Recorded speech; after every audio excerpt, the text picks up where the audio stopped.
विचार, वाक एवं अपने क्रियाओं में से करें। ये नैतिक तथा सामाजिक सद्गुण परस्पर अपने अंत संबंधित है। यदि कोई व्यक्ति उनमें से किसी एक का भी अनुसरण करता है तो वह सच में सभी का अनुसरण किया बिना नहीं रह पाएगा। ये तो वो उनका अनुसरण करेगा अथवा फिर किसी का भी नहीं, फिर भी आदमी उनके बिना एक अच्छी समाज के संचालन नहीं कर सकता है। अपने स्वरूप में मूल्य प्रभावी और लाभकारी है। ये कैसे जाना चाहिए? उसका उत्तर इन मूल्यों के विश्लेषण के पश्चात ही मिल सकता है। इन्हें यहां अधिक स्पष्ट करने की जरूरत है। इनमें केवल नैतिक बल है, न केवल नैतिक बल है अथवा ये विधिक मान्यताओं के साथ भी जुड़े हुए बल है।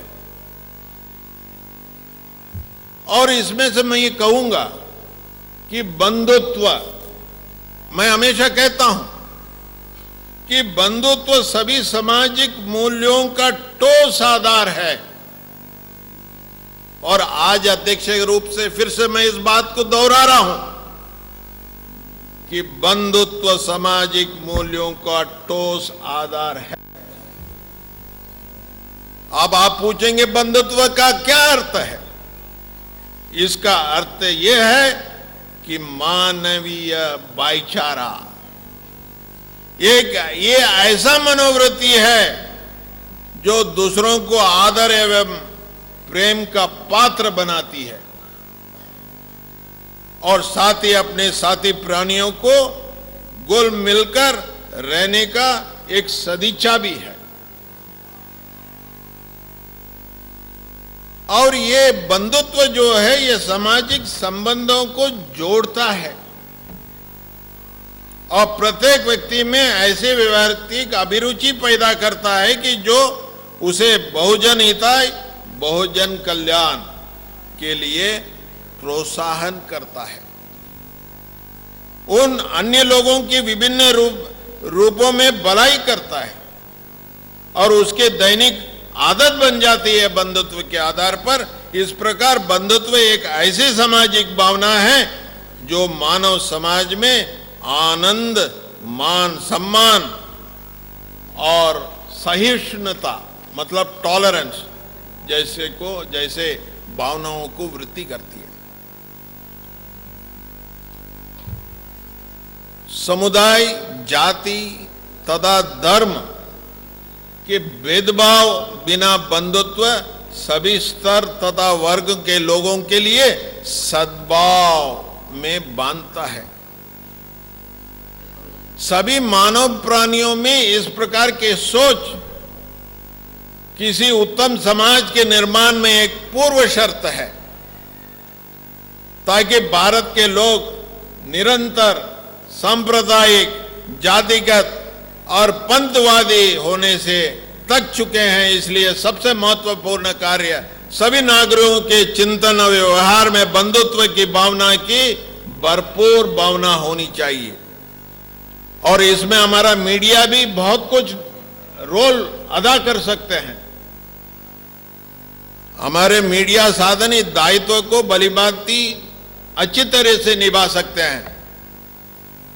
बंधुत्व भले ही जन्मजात ना हो, उसे शैक्षणिक संस्थाओं में माध्यम से युवा पीढ़ी में अंकुरित करना बहुत जरूरी है। आज संविधान ने भी सभी नागरिकों को समान अधिकार प्रदान करने बंधुत्व के सिद्धांत को महत्व और आवश्यकता को रेखांकित किया है।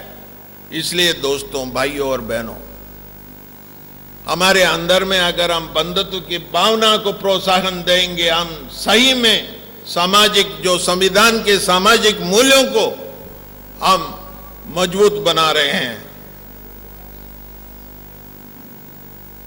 यदि कोई आदमी बंधुत्व की आदर्श का अनुसरण करता है तो मैं ये कहूंगा और निश्चय ही सामाजिक न्याय को अपनाएगा।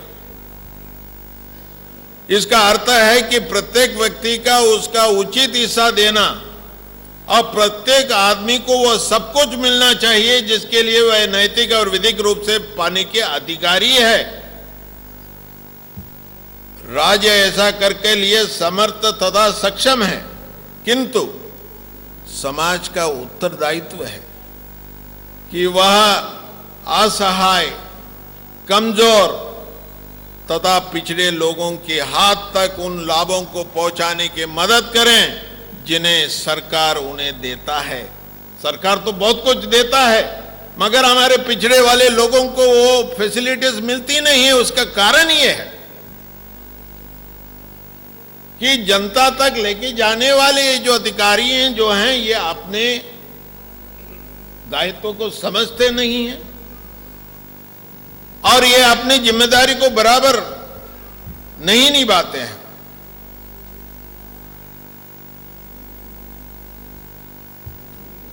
इस प्रकार ये विधि नैतिकता और बंधुत्व के भौतिक सम्मिश्रण में हमें सहनशील व्यक्तियों को समाज की स्थापना में मदद मिलेगी।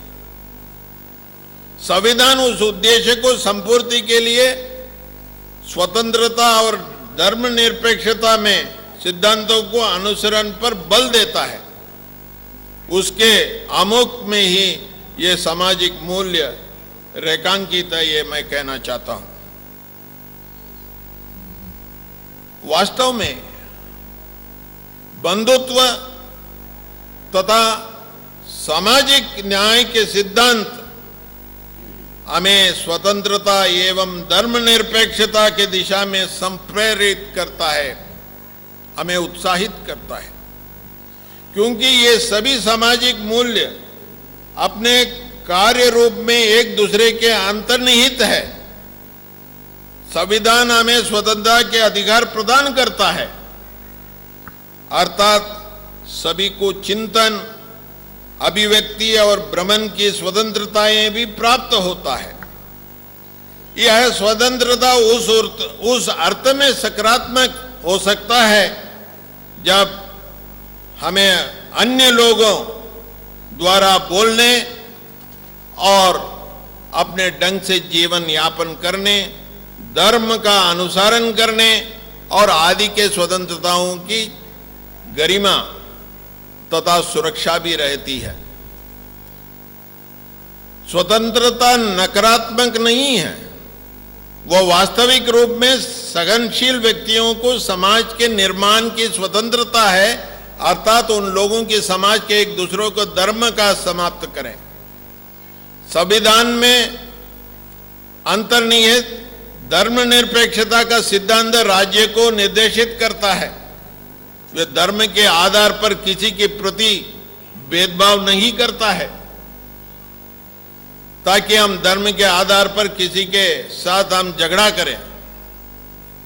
राज्य को किसी समुदाय के धर्म को नष्ट करने का अधिकार नहीं है, न ही उसे अधिकार है कि एक धर्म के लोगों के पक्ष में और दूसरे धर्म के लोगों के दमन करें। चूंकि भारत में सभी धर्मों का अस्तित्व रहना है, वे निरंतर बने रहने का स्थिति में है, इसलिए परस्पर मान सम्मान करना ही एकमात्र मार्ग है। इसका तात्पर्य यह भी है कि सभी समुदाय के लोगों और सभी प्रकार के धर्मांत और कट्टरता का त्याग करना होगा। कट्टरता अगर धर्म इसमें आ जाएगा बहुत मुश्किल हो जाता है, इसलिए कट्टरता को त्याग करना पड़ेगा और सांप्रदायिक भावनाओं को पनपने ही नहीं देना चाहिए। यह तभी संभव होगा सभी धर्मों को लोगों के बीच बंधुत्व के संबंध सुदृढ़ हो। इसका सीधा अर्थ है सभी धर्मों को शांतिमय और न्याय सम्मत सह अस्तित्व रहे। स्वतंत्रता और धर्मनिरपेक्षता के मूल्य हमें समानता के आधार को मजबूत बनाने के लिए संप्रेरित करता है। शारीरिक और भौतिक रूप से समानता का अर्थ कतई नहीं है। कोई भी संवैधानिक व्यवस्था दैहिक, आर्थिक और बौद्धिक असमानता के अंत नहीं कर सकते हैं, किंतु हमें समानता का जिस सिद्धांत की आवश्यकता है वो क्या है? ये प्रजातंत्र है। प्रजातंत्र ये ऐसी व्यवस्था है भाइयों जिसमें सभी नागरिकों को समान विधिक, राजनीतिक, आर्थिक और सामाजिक अधिकार उपलब्ध होता है। संविधान इसी व्यवस्था का प्रावधान करता है और राज्य को निर्देशित करता है कि वह किसी भी नागरिक के प्रति धर्म, नस्ल, जाति, जन्म, रंग, लिंग, परिवार आदि के आधार पर भेदभाव नहीं करेगा। सभी नागरिक समान हैं। समानता के सिद्धांत में नियोजन के मामलों में अवसर की समानता और कानून के समक्ष समानता की प्रावधान की अंतर्निहित है। समानता के मूल्य की अभिव्यक्ति एक आदमी एक मत के में अभिव्यक्त होती है, जो इस देश में प्रजातंत्र का मूलाधार है। इसका सीधा अर्थ यह भी होता है कि नागरिक देश की व्यवस्था में समान भागीदार है। समाज में सभी का समान मूल्य है।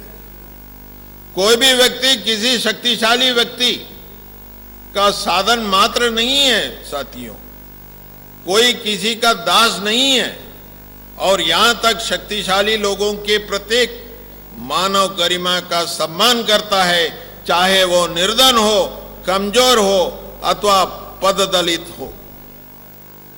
संपूर्ण समानता का मूलाधार पारस्परिक मान सम्मान है। हमें भलीभांति जानते हैं कि सभी के वैचारिक एकरूपता लाना एकदम असंभव है। धार्मिक मामलों में इसकी स्थापना असंभव है। यह भी एक ज्ञात तथ्य है कि सभी मानव प्राणी एक समान नहीं सोच पाते हैं कि यह अत्यंत जरूरी है कि पारस्परिक आदर भाव से ओतप्रोत हम शांतिपूर्वक वार्तालाप निरंतर बनाकर रखें ताकि संदेहों को आसानी के निराकरण किया जा सके। सभी धर्मों और विचारधाराओं में एक न्यायोचित सम्मिश्रण असंभव है। इसलिए हमें राष्ट्रीय समाज के उच्च प्रजातांत्रिक रूप को प्रभावी बनाना चाहिए। सभी भिन्नताएं सामाजिक, धार्मिक और सांस्कृतिक ये साथ रह सकें, अर्थात शांतिपूर्वक सहअस्तित्व का एकमात्र है जो सबके लिए उपयुक्त और सार्थक है। यह अस्तित्व, सहअस्तित्व, दैट इज कोएग्जिस्टेंस का सिद्धांत सहिष्णुता, टॉलरेंस, मित्रता और सहानुभूति की प्रेरक शक्ति के रूप में सामर्थ्यवान है। जब हम लोगों के सह अस्तित्व की भावना पैदा करने के मन बना लेते हैं, तब हम स्वयं में असहायों और अपंगों के प्रति सहानुभूति अथवा मित्र की भावना को संरक्षक तथा मार्गदर्शक बनाने में सफल होते हैं। मित्रता, फिर से मैं कहूंगा, मित्रता और सहानुभूति एक दूसरे को अंतर्निहित आदर्श है। सहानुभूति का अर्थ क्या है? सहानुभूति का अर्थ है अन्य लोगों की विभिन्न रूपों में मदद करना। यह कोई बाध्यता नहीं है, यह तो असहाय एवं संकटग्रस्त लोगों को भलाई के लिए आत्म प्रेरित करता है। उस व्यक्तियों को विकट स्थिति में उबारने की मनोवृत्ति है, स्वयं खड़ा होने की सामर्थ्य नहीं रखता है। सहिष्णुता, मित्रता और सहानुभूति के मूल्य उस सामाजिक वातावरण में प्रदर्शित होते हैं जहां बहुत कुछ सीमा तक मानव सह अस्तित्व की भावना विकसित हो चुकी है। इसका अर्थ यह है वह सोच या समझ जो सभी मानव प्राणियों को एक मानव परिवार के सदस्यों के रूप में मान सम्मान करे। वह आदमी की वह मनोवृत्ति है जिसे अंकुरित एवं समृद्ध किया जा सकता है। बरसत के जाति, धर्म और समुदाय के निरर्थक बंधन समाप्त हो जाता है। किसी भी संविधान के समक्ष वास्तव में एक चुनौती है कि वह ऐसा देश जहां विभिन्न धार्मिक समूह, अनेक संप्रदाय, अनेक जातियां, विरोधी राजनीतिक संस्कृतियां आदि हो, वो किस प्रकार स्वतः एक अच्छी व्यवस्था स्थापित करें। अनेक साधु, संतों, सुधारकों एवं बुद्धिजीवियों और धर्मगुरुओं के होते हुए भी भारत में सभी नागरिकों के लिए एक समरूप जीवन पद्धति समृद्ध नहीं हो पाई है और न ही एक रूप संस्कृति अथवा मानव संबंधों को व्यवस्था विकसित हुई है। हमारे यहाँ अलग अलग मानदंड है, अलग अलग मानदंड है और भिन्नताओं के बाढ़ एक स्वाभाविक प्रक्रिया भी है। फिर भी पारस्परिक आदर, भाव, सहिष्णुता, सही अस्तित्व, धर्मनिरपेक्षता, सद्भाव आदि के सिद्धांतों के प्रति निष्ठावान होने की हानिकारक स्वरूप में मतभेदों की न्यूनतम किया जा सकता है। नुकसानदायक भिन्नताओं के समाप्त करके प्रयास कर एक सुंदर आदर्श है। फिर भी भिन्न भिन्न चीजों को एक साथ होकर मतभेदों को मध्य भी चलने की बाध्यता तो हम कम कर सकते हैं। एक बंधुत्व के सिद्धांत की जरूरत है। यही ऐसा सामाजिक मूल्य है जो सभी मानव प्राणियों को एक उत्तम समाज के रूप में बांध सकता है। बंधुत्व का आदर्श उन मतभेदों को न्यूनतम कर सकता है और व्यक्तित्व संघर्ष पर आधारित ये सब बंधुत्व के जो सिद्धांत है उसे हमें अपनाना पड़ेगा। हमें उस आदर्श का अनुसरण करना चाहिए।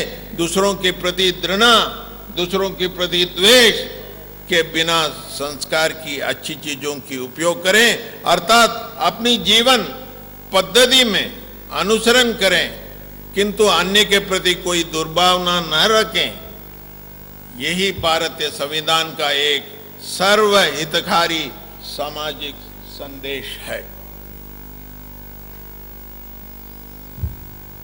संविधान में अनेक मूल्य संरचना का एक पक्ष है। एक अन्य महत्वपूर्ण पक्ष यह भी है कि वह सभी नागरिकों से अपेक्षा करता है कि देश में एक अच्छी समाज को प्रभावी करने हेतु समस्त गैर संवैधानिक पद्धतियों का परित्याग करें। इसका अर्थ यह है कि संविधान सामाजिक तथा आर्थिक परिवर्तनों के लिए खूनी पद्धतियों को निषेध करता है। बाबा साहब भी कहते हैं संघर्ष करो मगर हिंसा मत करो। हिंसा के माध्यम से कुछ पाना नहीं है।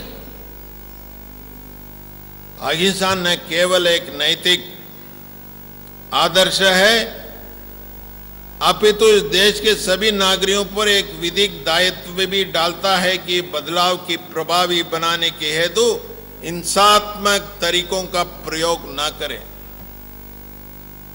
जीवन के सभी क्षेत्रों में जैसा कि संविधान चाहता है अहिंसा की एकमात्र मार्ग है जिसमें समाज में मौलिक परिवर्तन लाएं और इसका मूलाधार हम वयस्क मत अधिकारों में मिलता है। जब एक राजनीतिक दल हिंसात्मक तरीकों से इस्तेमाल करता है तो तब अन्य दलों के नैतिक दायित्व है कि वे हिंसा को रोकें। यदि जनता सजग हो जाए और न्याय तथा इंसानियत के तत्व के पक्ष के मताधिकार का प्रयोग करें तो हिंसा तथा आतंकवाद के तरीकों का प्रयोग समाप्त हो सकता है। इसके अंतर्गत हमारे भारत में नई समाज की स्थापना के लिए हमको सकारात्मक प्रतिक्रिया का अनुसरण करना पड़ेगा। मतलब सभी राजनेता या राजनीतिक दल पारस्परिक द्वंद्वों में फंस पाए जाए नहीं। ऐसी स्थितियों में यह आवश्यक हो जाता है कि उस नकारात्मक प्रतिक्रिया में नीतियों को न अपनाएं जिनमें जातिगत तनाव, सांप्रदायिक झगड़े पैदा हो सकते हैं। आदमी, विशेषकर राजनेता में चारित्रिक बल इतना हो, वह अप्रिय स्थितियों में उत्तेजित ना हो, उसे ऐसी चीजों को प्रिय विचार